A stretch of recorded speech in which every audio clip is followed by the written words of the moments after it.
ઘણીવાર આપણને એવું લાગે છે કે આપણે આપણી સાચી લાગણીઓ છુપાવી શકીએ છીએ, ખરું ને?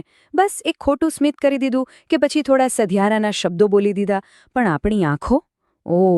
એ તો એક સાવ અલગ જ વાર્તા કહે છે.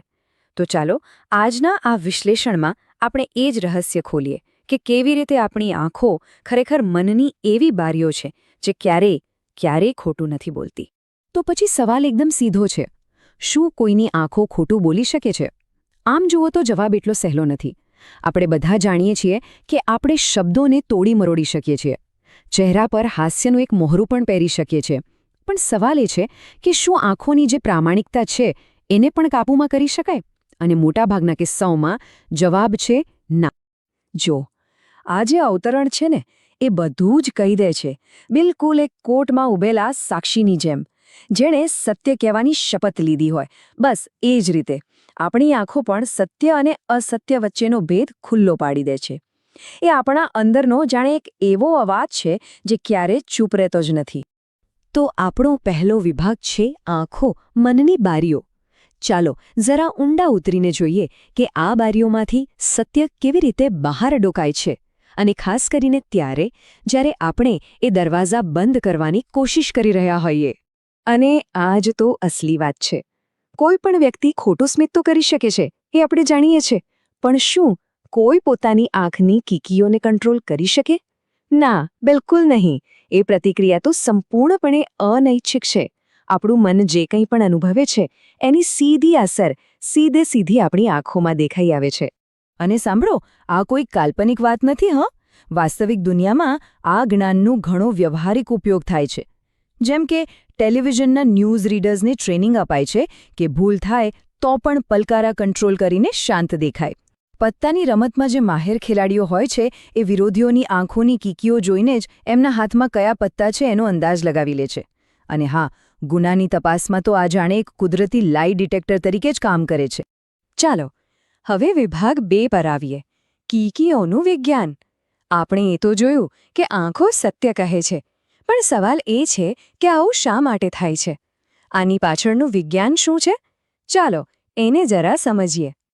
તો વિજ્ઞાન એવું કહે છે કે જ્યારે આપણું મગજ ખૂબ જ મહેનત કરતું હોય, માની લો કે કોઈ અઘરો ગણિતનો દાખલો ગણતા હોઈએ, અથવા તો જ્યારે આપણે કોઈ ગમતી વસ્તુ જોઈએ, જેમ કે કોઈ આકર્ષક ચિત્ર, ત્યારે આપણી આંખની કીકીઓ છે ને એ મોટી થઈ જાય છે, વિસ્તરે છે. આ એક સીધો સંકેત છે કે મગજ એકદમ જાગૃત છે અને પૂરો રસ લઈ રહ્યો છે.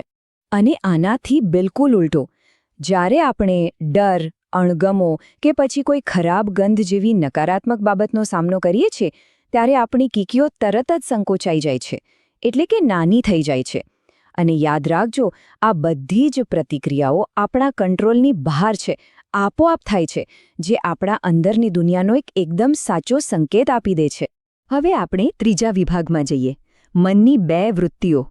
જુઓ, આપણી કીકીઓનું જે આ સંકોચાવવું અને વિસ્તરવું છે ને, એ કંઈ માત્ર શારીરિક પ્રતિક્રિયા નથી. એનું મૂળ તો આપણા મનના 2 બહુ ઊંડા સ્વભાવમાં રહેલું છે, અને આ સ્વભાવ જ આવી અનૈચ્છિક પ્રતિક્રિયાઓને જન્મ આપે છે. તો ચાલો મનની આ 2 શક્તિશાળી વૃત્તિઓને સમજીએ. તો મનની પહેલી વૃત્તિ છે ચંચળતા. એને છે ને બસ એક વાંદરા જેવું સમજો, જે એક ડાળી પરથી બીજી ડાળી પર સતત કૂદાકૂદ કરતું રહે છે, અથવા તો એક પક્ષીની જેમ જે આમ તેમ ઉડ્યા જ કરે છે. મતલબ કે એ ક્યારે એક જગ્યાએ શાંતિથી બેસતું જ નથી. અને મનનું આ જે સતત ભટકવું છે ને, એની બહુ મોટી કિંમત ચૂકવવી પડે છે. આપણી બધી માનસિક ઊર્જા નકામા વિચારોમાં જ વેડફાઈ જાય છે. પરિણામ, આપણે કોઈ એક કામ પર ધ્યાન જ નથી લગાવી શકતા, અને આપણી જે અસલી ક્ષમતા છે એનો પૂરો ઉપયોગ ક્યારે કરી જ નથી શકતા.